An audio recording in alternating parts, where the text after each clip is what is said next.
నేనేదో లోకేష్ని కలిసినట్టు అర్ధరాత్రి పోయి మేమేం చేసినా బాజాప్తా చేస్తాం. బేజాప్తా చేయాల్సిన కర్మ మాకు లేదు.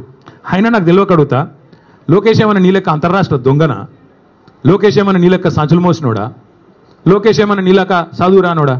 కలిస్తే తప్పేంది, ఒకవేళ కలవలేదు కలిస్తే తప్పేంది.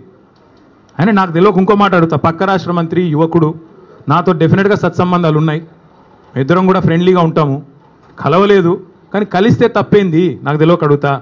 అయినా మీ పెద్ద బాసు చంద్రబాబు కొడుకే కదా, నేను ఏదో గూండానో దావుద్ ఇబ్రాహింనో చీకట్లో కలిసినట్టు డైలాగులేంద్రా హౌలా. నేను అడిగింది ఏంది, నేను చెప్పింది ఏంది? నేను దొంగను కలిసిన నీలాగా, లేకపోతే నీలాగా లోఫర్ రాజకీయాలు చేస్తున్నాను ఢిల్లీలో పోయి, చీకట్లో పోయి అమిత్ షా కాళ్ళు పట్టుకొని, చీకట్లో పోయి మోడీ గారి పాదాలకు ప్రణమిల్లి చిల్లర రాజకీయం చేస్తున్నానా? పక్క రాష్ట్ర మంత్రి యువకుడు నాకు తమ్ముళ్ళు అంటాడు, కలిస్తే కలుస్తా కానీ నేను కలవలేదు. దానికి ఏదో పెద్ద ఈయనేదో గొప్ప విషయం కనిపెట్టినట్టు. ఆయన నాకు తెలియక అడుగుతా, పాలన గురించి తెలుసుకోవాలంటే మమ్మల్నే కలుస్తారు బీఆర్ఎస్లను, దోపిడీ గురించి తెలుసుకోవాలంటే నిన్ను కలుస్తారు. ఆయన నన్ను కలిస్తే నీకేం నొచ్చింది?